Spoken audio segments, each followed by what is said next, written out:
is Valley News Live at 6. At this hour, investigators in Becker and Clay counties continue their search for a man in a white Jeep after 3 separate drivers claim that they were pulled over by a fake officer last night. Valley News Live's crime and safety reporter Bailey Hurley talked with authorities who have been able to sort through some of the reports. Bailey? Mike, the first call came in just before 6 last night in Lake Park, Minnesota. The woman driver claiming a white Jeep started flashing blue and white lights, and once pulled over, she says a man walked up telling her she had a broken taillight, asked for her ID and to step out of the vehicle. It's unfortunate, and we're doing everything we can to find out who this was, why they're doing this, and to prevent it from happening any further. Now, earlier today, we told you about an eerily similar situation out of Hitterdal, Minnesota, just 30 minutes after what happened in Lake Park. However, Clay County Sheriff Mark Empting has since taken that back, saying the traffic stop was actually a fully marked patrol vehicle and uniformed officer.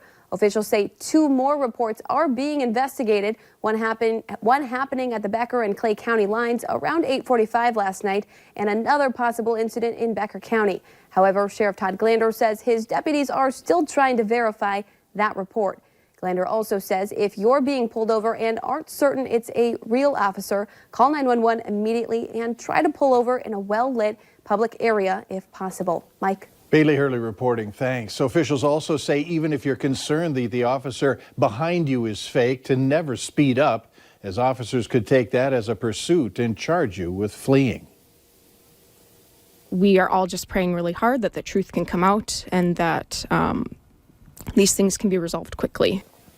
Billboards have gone up in several areas in the valley, criticizing a decision by the Diocese of Crookston to place a popular priest on administrative leave for allegations of wrongdoing. But as Valley News Team's Joshua Pagero found out in exclusive interviews, many people in the community are coming out in his support. Rebecca Saunders says she first met Reverend Brian Cuiava as a student at Concordia College. She developed a spiritual relationship with Cuiava, strengthening her faith, and he even married her. I was excited, obviously, but I was also couldn't picture my wedding without Father Brian being there, because he had been somebody that had been so impactful in my life. So when she first heard of accusations being levied against him, the news rocked her world and faith. Saunders says she stands behind Father Brian. You just hope for people to see through all of the lies and the hurt. Father Brian issued a statement calling complaints of improper behavior baseless and untrue. Bishop Michael Hepner of the Crookston Diocese placed him on leave effective Tuesday and sent him to Pennsylvania for an assessment. The diocese has been marking scandals recently. Just last year, it agreed to $5 million settlements with victims of sexual abuse. Behind me is St. Joseph, where Father Brian was ordained and where he developed close relationships before he moved to Bemidji. Jessica Marks met with Father Brian last week at her Moorhead home. He is just asking us to pray for the whole situation, to pray for everybody involved, those making the accusations, for our bishop and for all of our leaders.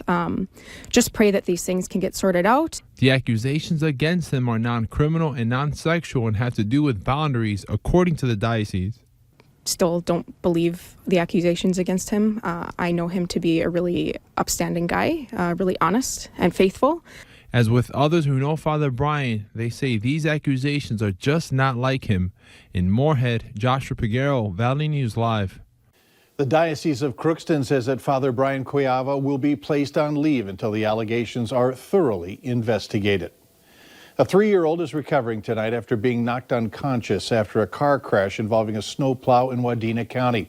It happened late this morning when crews responded to reports of a vehicle rear-ending a snowplow. When officers arrived on scene, they say a 3-year-old child was unresponsive. Police say the man driving the car says he didn't see the snowplow until after the collision. The man and his son were taken to a hospital. The driver of the snowplow was not injured. You can't tell by our sky cam, but take my word for it, it feels cold out there tonight, and it's going to feel even colder in the coming days.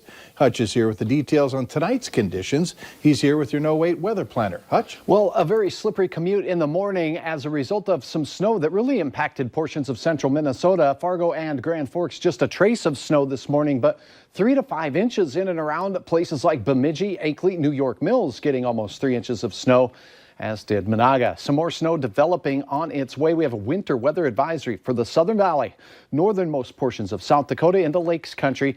And oh yeah, the cold is going to impact all of us by tomorrow afternoon and evening. Right now, it's chilly in Devil's Lake at 10 below zero, and it's not too balmy either here in the FM area, Mike. It is cold, and we're going to see a good chance of snow developing in the overnight hours into your morning commute. It will impact that morning commute. I'll have details on how much we're expecting. We'll talk about that cold air because it's going to be a 1-2 punch on your Wednesday. Details here in just a few moments. All right, thanks, Hutch. Police in Grand Forks are asking for help identifying a hit-and-run driver. Witnesses say the 87-year-old victim was walking through the parking lot when a white SUV similar to a Honda CR-V was backing out of the parking spot at the Hugo store and hit the victim, causing the victim to fall to the ground. The vehicle then left the scene. The driver of the SUV may not have known they hit the victim. The driver is described as an older white female. The victim was transported to All True Hospital for minor injuries. If you have any information on this incident, call police. Police in Fargo are cracking down on speedsters in the metro. They say more expensive tickets will now be given out for speeding. The new speeding fines went into effect yesterday following the City Commission's adoption of an updated speed ordinance. And for more information, visit the Valley News Live's news app. Just search VNL News in the App Store and download it for free. A power struggle between the City of Fargo and the Municipal Airport Authority is over.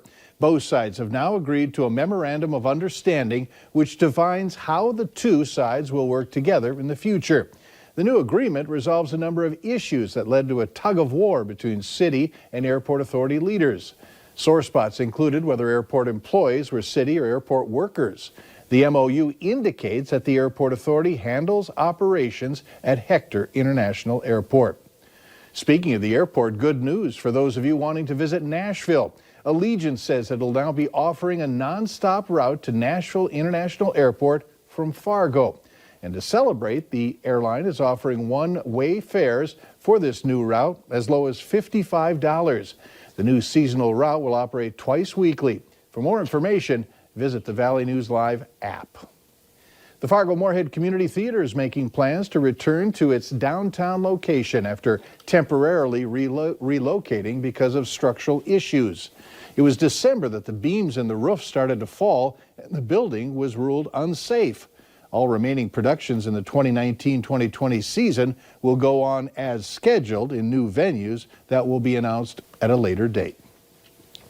My thanks to a group of juniors at West Fargo High School this morning who delivered speeches on the First Amendment to the U.S. Constitution, covering our right to free speech. I was there to provide feedback, which I found that they were very solid on their facts, they were energetic, and they were focused. Thanks to Allison Wendell and the rest of the speech and English teachers there, who I think are doing a wonderful job over at West Fargo High School. Later on Valley News Live at 6, the warnings continue regarding the safety of ice on area lakes. And a beautiful setting sun in the southwest sky as we closed off our day. We have big time changes and they begin overnight. I'll have hour-by-hour details on how much snow you can expect as we glide into your Wednesday next.